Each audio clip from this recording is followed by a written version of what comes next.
Hello everyone, today we are going to learn about 7 Princes of Hell, the 7 thrones of damnation. Let's learn together. Before discussing the 7 princes in detail, let's talk about the shadows beneath the throne. In the beginning, when the celestial realm shimmered with the purity of divine light, there existed harmony, a symphony of obedience, of order, and of adoration that resounded in every corner of the heavenly kingdom. The thrones, the dominions, the virtues, and the seraphims danced in radiant praise of the eternal Creator. In that realm, truth reigned. The state was unblemished, and not a whisper of discord disturbed the tapestry of eternal. But within the highest of high, within the greatest of angels, there's still a question, not born of curiosity, but of pride. It began not with rebellion, but with reflection. Why not me? And so was born the first shadow, not from God, but from the heart of one who once was closest to his light. Lucifer, the morning star, was the first to fall, but he was not the last. His defiance echoed through the host of heaven like a thunderclap, and with that tremor came a rupture, an unraveling of loyalty, unrevealed in thought before it became action. With him, a third of heaven's host abandoned their place in glory.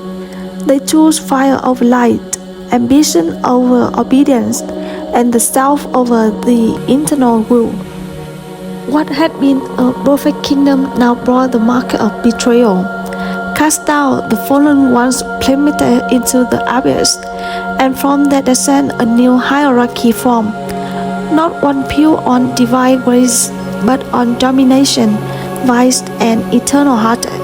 From this cataclysm emerged the 7 princes of hell, each one the embodiment of a deadly sin, a ruler over a kingdom of torment, temptation, and terror. The earth, once formed in the image of divine harmony, became the battleground, a stage for a war not only worked in blood, but in desire, thought, and soul. The 7 did not remain idle in the abyss. They reached upward, clawing up the worst of human weakness, whispering into minds and nesting in hearts. Pride, greed, lust, envy, gluttony, wrath, and sloth. These were not those behaviors. They were dominions. They were ancient powers. They were the fingerprints of the 7 princes on the soul of man. Each prince bore a throne, seated not only in the infernal chambers of hell, but in secret hosts of kings, in the temptation of prophets, in the rise and fall of empires. They are not myths, they are not symbols alone, they are beings, immense, intelligent, and cruel beyond measure. And they were not with place, but with seduction. The goal is not destruction, but enthronement, on the hearts of humanity, on the conscience of nations, on the desire of every soul. Lucifer, the exhausted star, now burning with the fire of pride, stands at the head. His gaze pierced kingdoms, and his ambition still longs to ascend above the star of God. Mammon, adorned with gold and blood, lures the hearts of kings and peasants alike, promising thrones, security through wealth and hoarding. As modest dance in the shadows of carnal pleasure, twisting love into lust, covenant into corruption. Leviathan coils through envy's bitterness, showing division, stirring the poison of comparison that plies man to his blessing. Beelzebub, cross-eyed and evil-hungry, delights in excess, in the slow consumption of reason by desire. Satan or Ammon, Depending on the ancient text, Kailis, the inferno of wrath, igniting wars, violence, and rebellion against every form of peace. And Belphegor, slouched in apathy, smiles silently as dreams decay, and humanity drowns in its hour lethargy. They do not walk alone, legions serve them, lesser demons form in their image, spreading their dominions across the globe like plague upon the field. They are present in temptation, in oppression, and in despair, and yet they are not unstoppable. Though they rule their kingdoms with fear, they tremble at the name of the one who overcame them. For in the deepest darkness, a light still burns. This book is their story. It is the record of their rise, their dominance, their methods, and their influence over the world. Now, each prince will be unveiled, not as cartoonish monsters or dusty relics of theology, but as real and terrifying agents of spiritual corruption. Their histories will be unearthed, their strategies exposed, and their voices echoed through the earth. But it is not written to glorify them, it is written to reveal them. For only when one knows the enemy can one truly understand the battle. 7 thrones stand in the shadows of hell. 7 names are whispered in every scene. 7 voices echo in the silence of conscience. These are the 7 princes of damnation. Firstly, we will come to a well-known prince who everyone knows. He is Lucifer, the prince of pride. Before the darkness, before the throne, before the foundation of rebellion were ever laid, there stood a being of such radiant beauty and majesty that even the angels bowed in reverence. According to the Bible, Lucifer was the first tribe created by God, the first seraphim and archangel, and had the most supreme power. Because he was born in the image of God, Lucifer was gifted with the ability to create, to manifest matter and energy from nothing, and the ability to heal and regenerate. Lucifer, whose name means light bearer, was not born of darkness but of unimaginable brilliance. He was the morning star, the son of the dawn, clothed in the light, adorned with every precious stone, and gifted a voice like thunder wrapped in velvet. He stood nearest to the throne of God. Of all the heavenly host, he was the greatest, but it grew from this greatness that the seed of pride began to bloom. And in that secret garden of self-admiration, the most beautiful of angels conceived the most horrific of rebellions. Lucifer was always an angel respected and loved by God, until one day God created Adam and Eve from dust and ordered him to submit to humans. Lucifer believed that humans were the ones who should submit and worship him because he was created from fire, the first light of heaven. Lucifer considered this unjust, and instead he wanted to be united with God's nature, not a human. Then he gathered other angels who always considered it unjust to bow down to humans. When they were God's first creation, pride was not an immediate flame. It was a slow burning ember, nature in silence. Lucifer began to see his own splendor, and in beholding his reflection, he desired to elevate it above all others. The worship that poured to God the Creator, he longed to redirect to himself. I will ascend into heaven, he thought. I will exalt my throne above the stars of God. I will be like the Most High. These were not words shouted in open defiance. They were meditation in the heart of glory, dangerous precisely because they masqueraded as ambition, purpose, and potential. The sin of pride is not merely a love of self, it is the elevation of self above truth. And in this life, Lucifer descended, not because God cast him first, but because he chose to turn away, and as he did, his brilliant curdled into terror. His wings once white become scorched with fury, his strong once echoing with pride twisted into lament and deception. In that transformation, the first of the 7 thrones of hell was formed, pride enthroned, radiant no longer, but still commanding. This betrayal by Lucifer turned him against the angels, along with over 130 million other angels to become fallen angels, causing the greatest war in heaven with the angels led by Michael, Gabriel, Raphael, Uriel, and 260 million other angels. He convinced, persuaded, and flattered. He questioned the justice of God, the purpose of obedience, the meaning of hierarchy. Why must we serve when we could rule? He whispered, and so a third of heaven's host followed him into damnation. They fell not because they were weak, but because they believed the lie that they were greater than their place. Thus began the war in heaven, a war not merely of might, but of ghosts. Michael, the archangel, rose to confront him, bearing the sword of truth, and cried out, "Who is like God?" With that cry, heaven erupted in divine fury, and Lucifer, the once great, was cut down. No longer the morning star, but the adversary, accuser, a dragon. Even in his throne, Lucifer did not lose his cunning. Pride is not so easily broken by defeat. Instead, he directed his fury toward creation.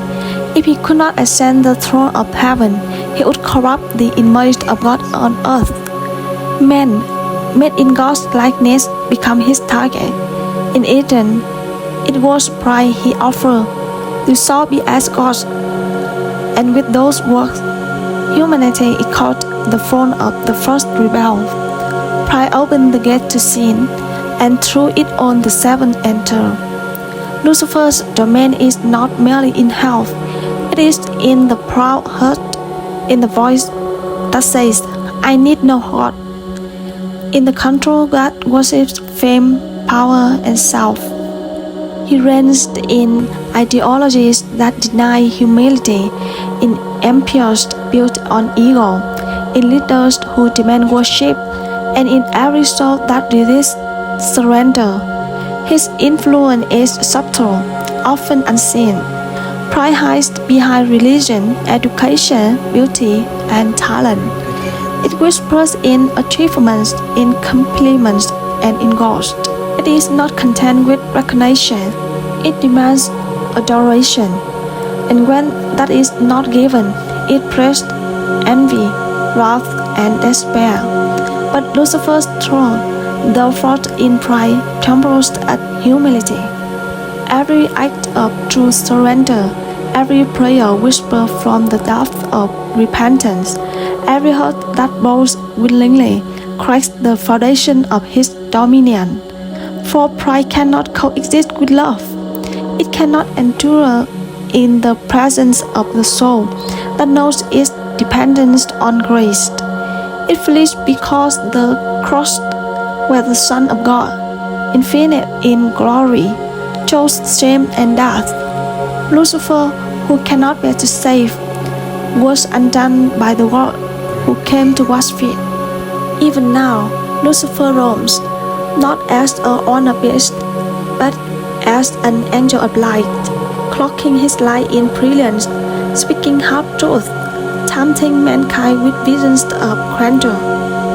He builds false religions, corrupts pure ambition, and mocks every virtue with a polished vice.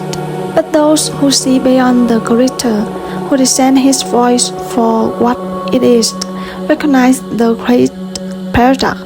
The highest of angels become the lowest of fiends, and his pride is his shame. Lucifer, the prince of pride, sits upon his throne of fire and mirrors. He offers crowns made of smoke and thrones of dust. And though he still proclaims, "I will rise," the echo of his throne never fades. In chapter 3, we are talking about Mammon, the prince of greed. If Lucifer is the architecture of rebellion and the crown of pride, then Mammon is the banker of damnation, the shadow behind every transaction that exchanges virtue for vanity. He was not always a prince of health.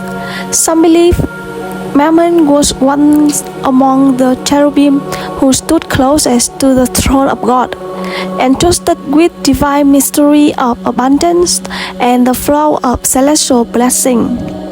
But in the echoes of Lucifer's throne, Mammon listened to a different whisper, the seductive promise not of power through rebellion, but of dominion through ownership. From his corruption came the soul of greed, not a mere desire for wealth, but the insatiable hunger to possess, control, and hold beyond need, beyond compassion, and beyond reason. Mammon is not bound to coins or currency. He deals in every world sealed by fear, but in every hand clenched tighter than love. He walks among kingdoms and corporations, among churches and marketplaces, showing discontent and feeding the illusion that more is never enough. His gospel is accumulation. His sacrament is transaction. His altar is the heart that values gold more than God, status more than service, and gain more than grace. His voice is not as thunderous as Lucifer's, nor as seductive as Ammonites. Instead, it is persistent, a rustle of parchment, a jingle of coins, the flicker of numbers on a screen. His speech is expressive and balanced. In whisper talks of envy as one looks upon another's fortune and feel poor by comparison. Why give when you can keep? He asked. Why share when you can store?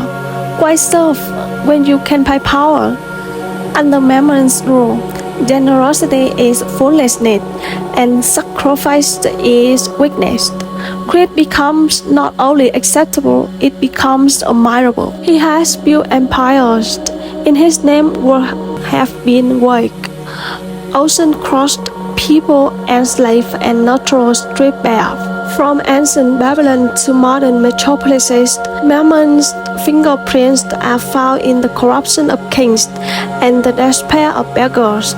He cares not for how wealth is gained, only that it is kept, multiplied, and worshipped. He convinced the rich that they are invisible and the poor that they are invisible, and both fall into his snare, one through hoarding, the other through craving. Mammon's dominion is more than physical, it is spiritual. He offers not just treasure, but identity. Under his influence, people no longer say, "I have wealth," but "I am wealthy." The line between possession and self becomes blurred, and soon loss of material becomes loss of meaning. Families are fractured, friendships broken, soul crushes, not by violence, but by silent greed. Mammon does not need blood. He feeds on the void where love should be. In religious circles, he is subtle still. He clothes greed in prosperity, wrapping it in scripture twisted just enough to show divine. He builds cathedral of consumerism, teaches that blessing is measured in abundance, and that giving is only worthwhile if it returns profit. He anoints preachers and silver tongues and congregation with golden idols. In his theology, God becomes a banker, prayer becomes a deposit, and faith becomes currency. Yet, Mammon's empire is fragile, for the riches he gives do not last. They rot, and they rule. And those who worship him always find themselves enslaved. What begins as ownership becomes obsession. What was meant to be stewarded is instead of hoarded. And in the end, the soul withers, buried beneath what it once believed would bring security. Christ, in his earthly walk, named Mammon not thus as a concept, but as a rival god. You cannot serve both God and Mammon, he warned, for Mammon demands service, quiet, gradual, and total. He is a jealous prince, and he will not set the throne of the head. His strengths are golden, his prisons like with luxury, his torment subtle, like thirst in a dream where the water is always thirst out of reach. But Mammon, like on the prince, tremble at the truth. When a heart gives freely, without expectation, he recoils. When the rich sell on their half for the sake of the poor, his kingdom cracks. When contentment replaces craving, when gratitude silences greed, when a wisdom is given in faith, Mammon's throne shudders. His created enemy is not poverty, it is generosity. His greatest fear is not loss, it is liberation. For the soul that no longer clings to possession cannot be possessed. And in that freedom, Mammon's grip is broken. Mammon, the prince of greed, sits in halls puffed with stolen gold, surrounded by souls who never had enough, even when they have everything. His crown is made of coin, his scepter of doubt, his throne built on the bones of the selfish, and his kingdom will not last. For where treasure rots, so to does the power that guards it. Next, chapter 4 is about Asmodeus, the prince of lust. In the abyss where shadow meets flame, there dwells a prince who allure surpasses on understanding, whose whisper melts resolved, and whose breath careless desire once buried beneath conscience. Asmodeus, the prince of lust, is not merely a demon of carnal cravings, he is the embodiment of corrupted passion, of longing turned inwards, of love served from its sacred roots and forged into a weapon of domination, obsession, and ruin. Asmodeus didn't always bear this name.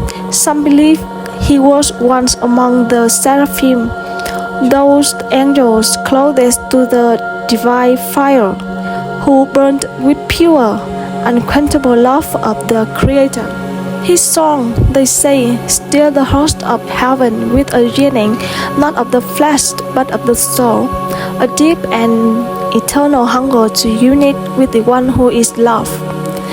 But in the fracture of heaven's order, when Lucifer declared war on submission and exalted the self above service, Asmodeus turned his gaze from divine love to self-satisfaction. He twisted the sacred gift of intimacy into a weapon and descended from the fire of worship into the fire of lust.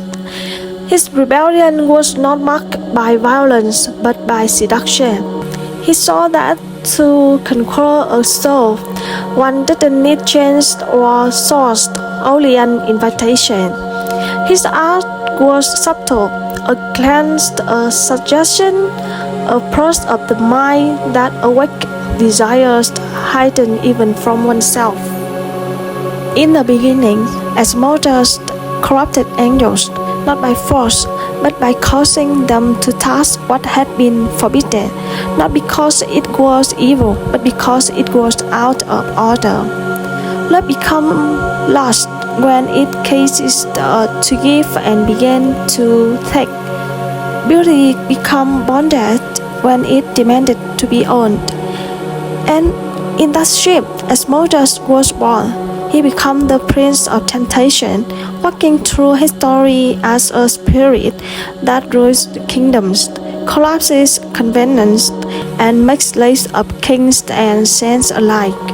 In ancient civilizations, he was worshipped as a god of fertility, as the spirit behind temple prostitution, behind orgiastic rites meant to mimic union, but that led only to fragmentation.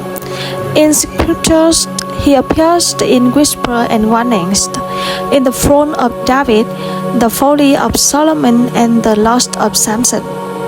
In the apocryphal book of Tobit, he is named directly, killing the husband of Sarah before their wedding night, a demon not of sex but of sexual intimacy. Asmodeus' dominion is vast because lust wears many masks. It may come as beauty, but more often it arises as escape. It feeds on loneliness, on wounds unhealed, on rejection turned inward. It promises connection but delivers isolation. Under his rule, souls chase fulfillment in parties, hunger in pleasure, in being desired. And on the wife, he whispers, "This is love." But it is not. It is a hollow echo of what love was meant to be. His influence saturates control. In modern times, Asmodeus doesn't need temples, he has screens. He has turned love into transaction, intimacy into entertainment, and romance into conquest. He fuels industry that consumes innocence and discards it for profit. He reduced people into image, flesh, and utility. He convinced the soul that it must be wanted to be worthy, and then enslaves it to be that desire.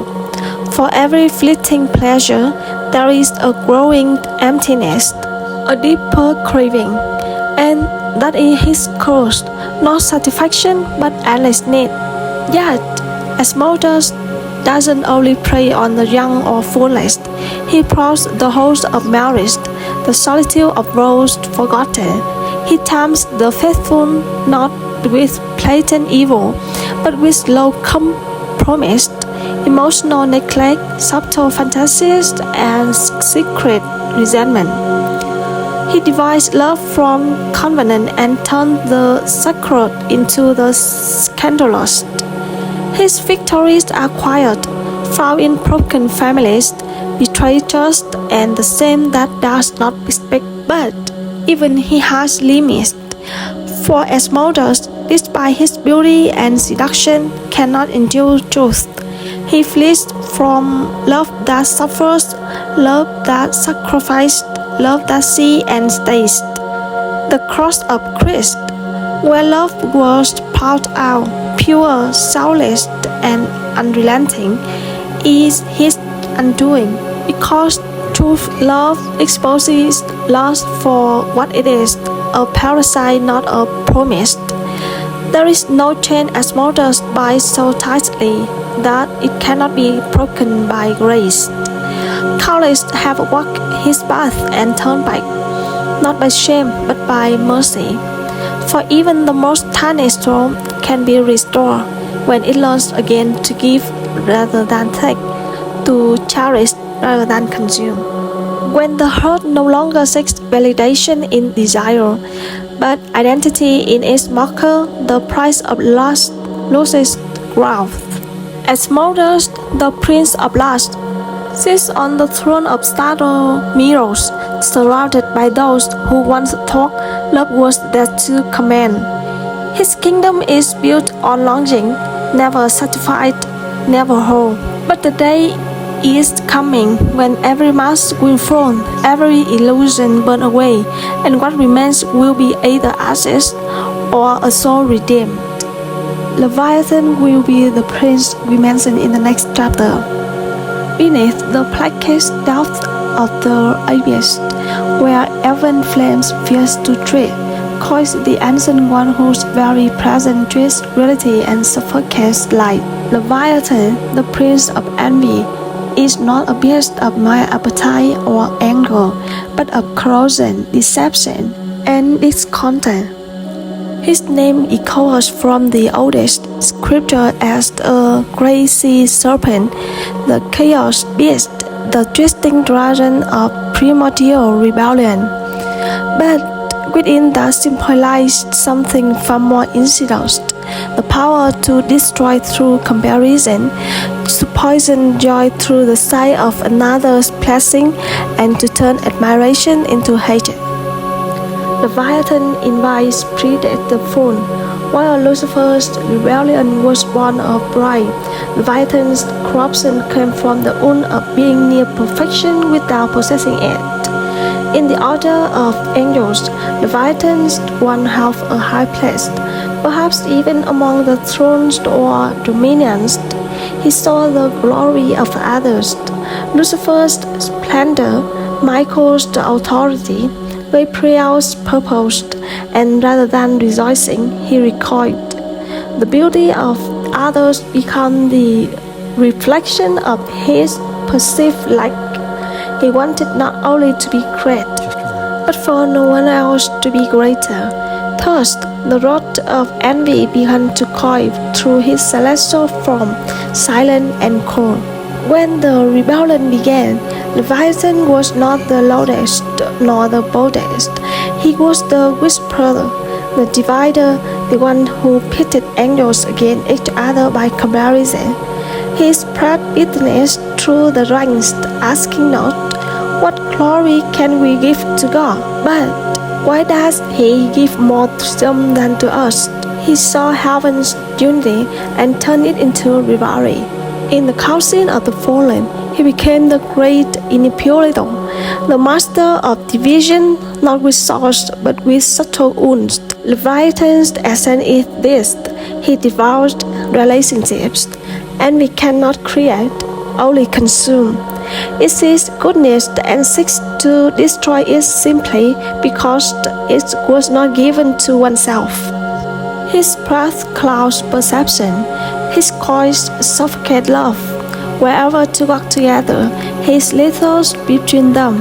He tempts the friend to resent the other's success, the sister to be great, the brother's blessing, the servant to hate the master, not for cruelty, but for glory. In families, he breeds jealousy. In churches, it is competition.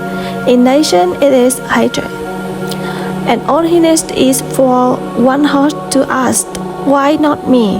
He is the patron of backbiters and slanderers, the spirit behind Cain's murder of Abel, the fox that divided Joseph from his brothers, the venom in Saul's heart when David returned from battle.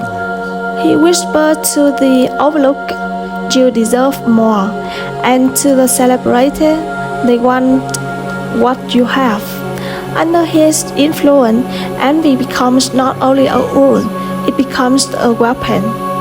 One begins to sabotage others, to twist truth, to celebrate the throne of rivals. Joy turns to bitterness, honor to spite. Leviathan is not always loud. Often he is disguised in silence. The cold stare, the passive-aggressive growl, the smile that masks resentment. He works in secrecy, behind closed doors and hidden talks. And when he fully coils around the soul, that person becomes the incapable of true joy, because all joy becomes a threat. His presence is also found in prideful isolation. For Leviathan convinces the soul that no one else understands, that everyone else is a rival, and that to trust is to be vulnerable. He thrives in division, nations divided by class and race, churches split by doctrine and ego, marriage broken by unmet expectation. On this are his domain. He feeds not on pain alone, but on joy he sees destroyed. But Leviathan is not invisible. He is clothed though hard as iron, crack under the weight of gratitude. A thankful heart is his undoing, for it lies in what it has rather than resent what it lacks. Humility disarms him, celebration of others' victories starve him. He cannot inhabit the soul that truly loves, for love does not envy, it rejoices in the good of the beloved. Most threatening to Leviathan is unity. When to walk in honest love, when community flourishes without comparison, when leaders lift one another up, Leviathan is cast down. For though his coils are long and his might ancient, he cannot bind those who rejoice in truth and bless their enemies. He remains those ever watchful. In the deep places of hell, Leviathan coils around his throne of coral bones and sunken pride, watching the world with eyes full of hate. Around him lie the souls who burn with envy, until all other virtues was scorched. They wear no chains, for none are needed. Their torment is their own reflection, their endless gaze at those who was once beside them, but now are above them. Leviathan, price of envy, is not the loudest, not the most violent, but perhaps the most patient. For he knows that comparison is a slow poison, and the soul that's pitied daily will one day die without knowing why. In hell there is a prince who is called the Prince of Gluttony. He is Beelzebub. In the field-ridden beast of hell, whereof priests and flies swarm in clouds, like thunderous of corruption, a mighty figure lost over excess, addiction, and decay. Beelzebub, once known as the Lord of High Place, now bears a name meaning Lord of the Flies. He is the Prince of Gluttony, and unlike what many imagine, his dominion is not limited to overindulgence of food alone. He is the sovereign of all unrestrained craving, a bottomless appetite, a consumption for consumption's sake. His hunger is not need, it is greed without end. Beelzebub was one and under of great stature and prightness, perhaps even second only to Lucifer himself among the rebel host. His presence, according to some early writings, was majestic and radiant, a being who stood close to the thrones of heaven. But what began as a being created to magnify God's abundance became corrupted by an unquenchable desire of to hold, to keep, to job himself on the very blessings he was meant to steward. What was one admiration of God's provision became obsession with possessing it all. In the rebellion, Beelzebub's appetite becomes symbolic of the fallen nature. Where Lucifer defied with pride and Leviathan divided with envy, Beelzebub consumed. He hungered for glory, for worship, and for pleasure. And when cast down, he fell with a roar like thunder and built his throne atop a mountain of waste and accessed in the bowels of hell. Around him swarm legions of lessened demons, spirits of indulgence, addiction, and gluttony in all its form. His kingdom was not orderly, but plotted, chaotic, always expanding but never full. Throughout his story, Beelzebub has worn many masks. In some pagan traditions, he was worshipped as Baal or Beelzebub, gods of fertility, harvest, and storm. In time, the idol became associated with swarms of flies, vermin, and disease. The early church fathers would come to associate him with impurity and corruption, the stand of spiritual decay. Jesus himself named Beelzebub when accused by the Pharisees of casting out demons of his power, confirming that this prince was no mere symbol, but a real and active spirit. His sin, gluttony, is often misunderstood. It is not merely overeating or overdrinking, though he certainly delights in that. Gluttony is the elevation of consumption above purpose. It is to take what was meant to sustain and twist it into enslavement. 𝐶𝐈𝐶𝐵 whispered, "More," even when the body cries, "Enough." He does not care what you consume. Food, drink, pleasure, media, even religious experiences, so long as you consume without gratitude, without moderation, without restraint. He is present wherever appetite becomes identity. When the soul forgets its purpose and exists only to satisfy fleeting cravings, 𝐶𝐈𝐶𝐵 exists enthroned. He lies in the addict's spiral, the compulsive spender cycle, the comfort is the sorrow, and even the overworker's burnout. His life is always the same. You need this to feel whole, but satisfaction never comes.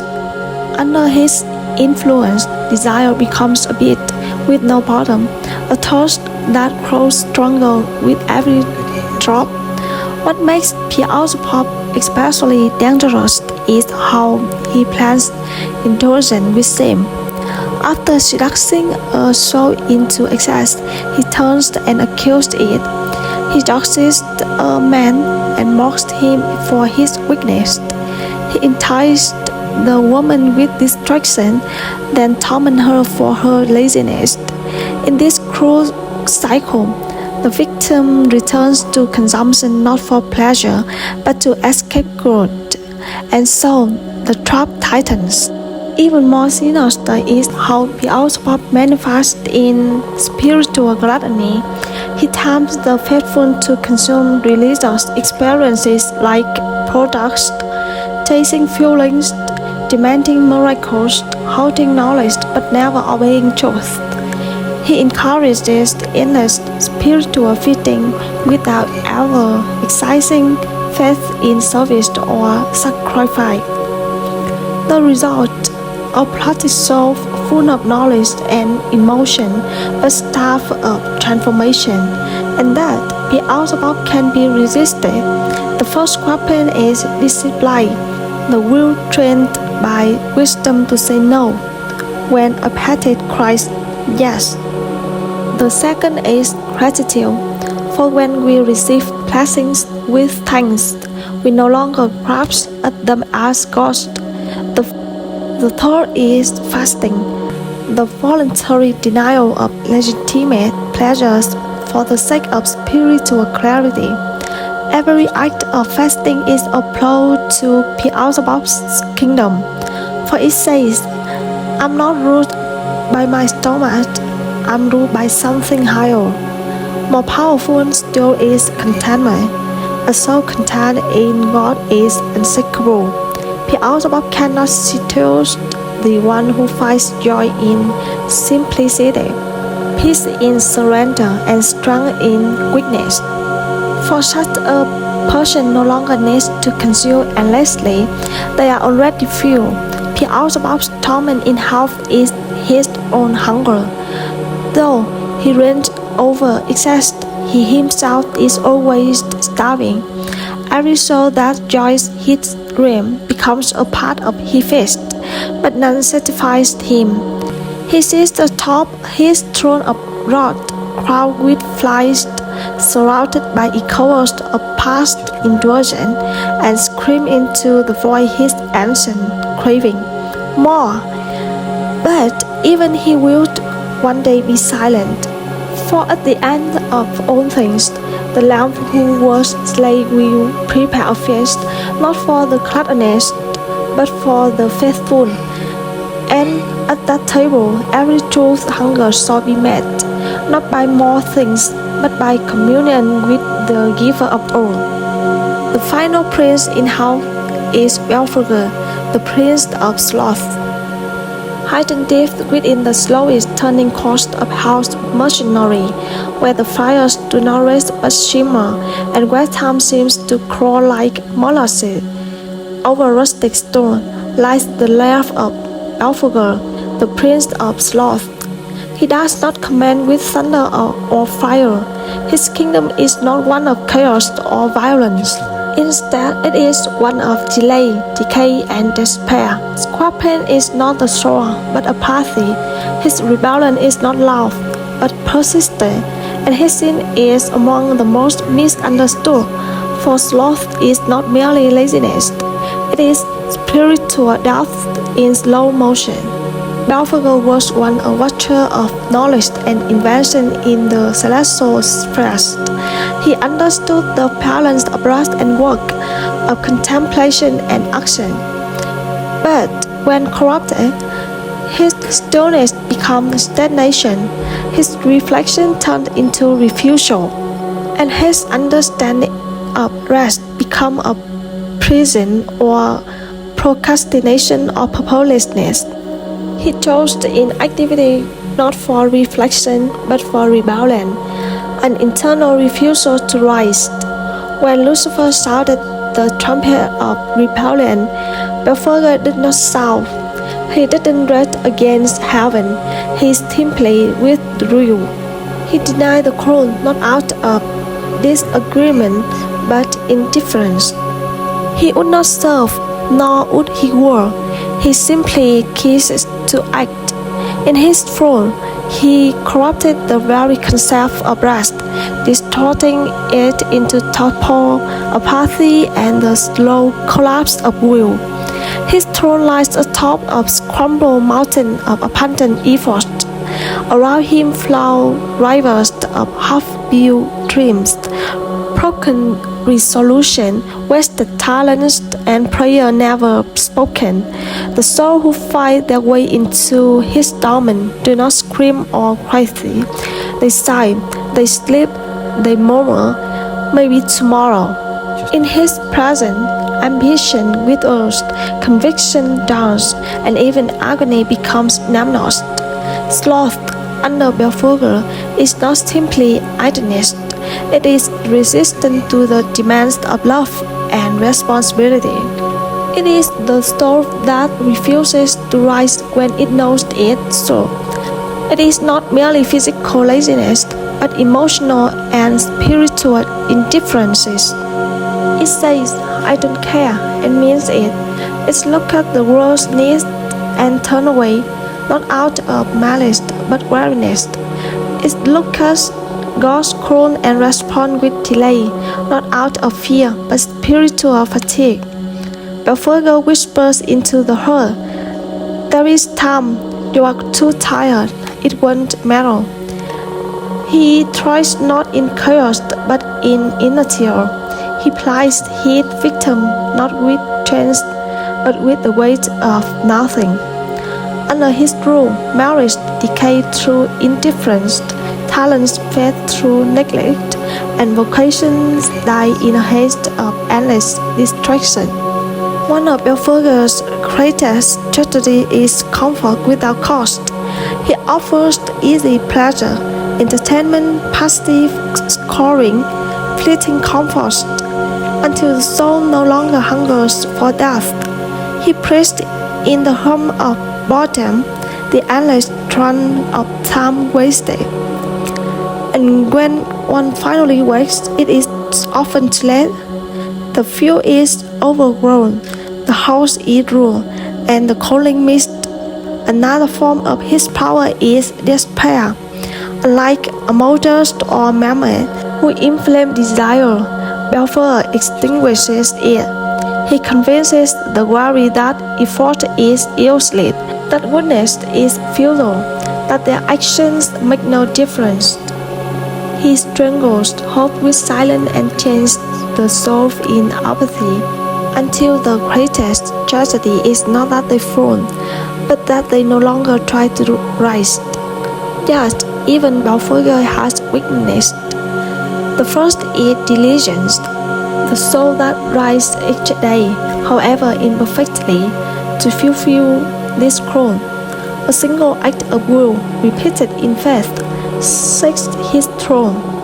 The second is purposed, for once the soul remembers its reason for being, even the smallest stuff becomes scale.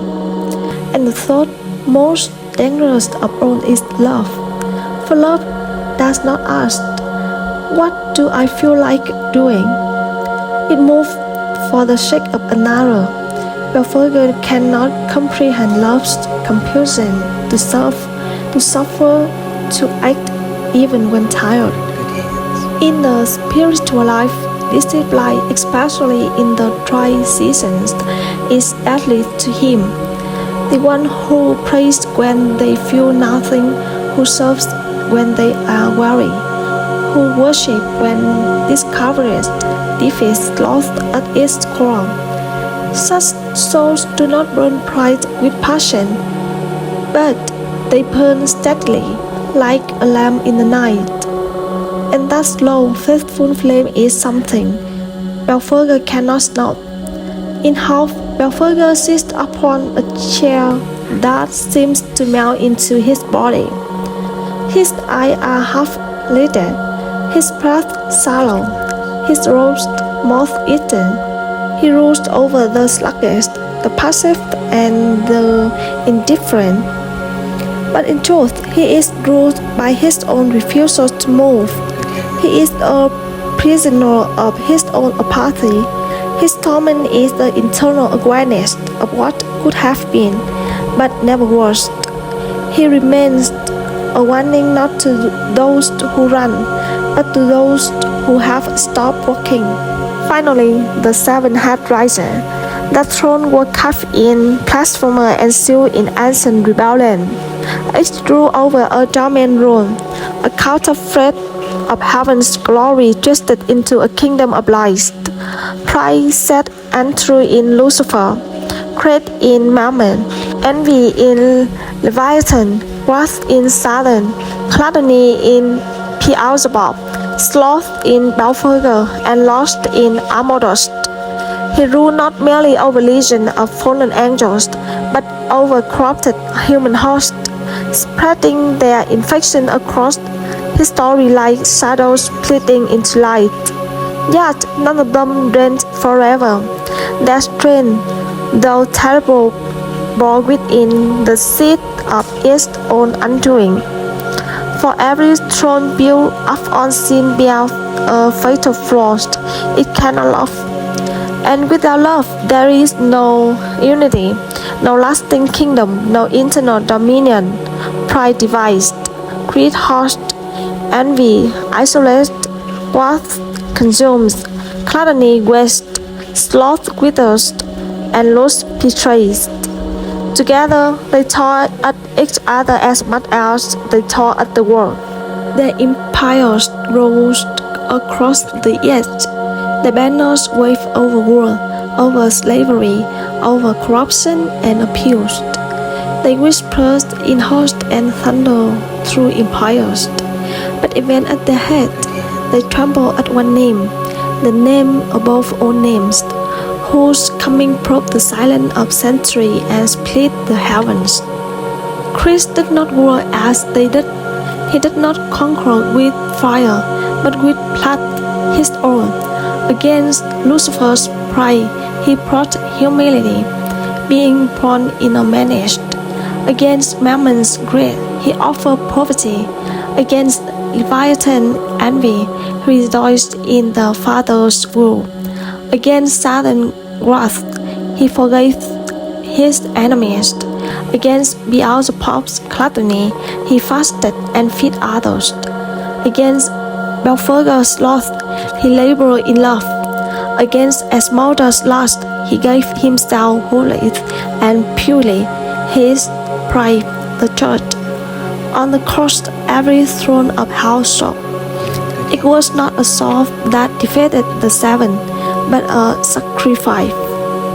For where they demanded domination, Christ offered redemption. Where they spread death, he brought light. And though they still prove that Rome is still, it have felt the trauma of that eternal verdict, It is finished. Yes, the war is not over. The battlefield has shifted, not to heaven, not to hell, but to the human heart. Every man and woman walks amid two kingdoms, one of self, one of surrender. The seven still whisper, they still seduce, they still promise crowns that crumble and pleasures that poison. But now, the lies are unmasked, the defeat is assured, and in every soul that chooses love over pride, generosity over greed, peace over envy, mercy over wrath, temperance over gluttony, diligence over sloth, and purity over lust, that thrones crack a little more. In the end, each prince of health will be brought low, not only by divine decree, but by the sins they failed to corrupt. For the weak who stood strong, the tempted who resisted, the fallen who rose again in grace. These are their conquerors. The seven princes will bow not thus to angels, but to martyrs, to mothers, to monks, to children who clung to Christ in quiet, daily battles. The great war began in heaven. It passed through Eden, read at Calvary, and now burns quietly within every heart. But the day will come when the final trumpet sounds, when the true King returns not to suffer but to reign. On that day, the thrones of health will settle, the prince will fall, the smoke will clear, a new kingdom, undivided, unshaken, eternal, will rise. Thank you for listening and join me in learning about the seven princes of hell, the seven thrones of damnation. Please leave your comments, like this video and share it with others.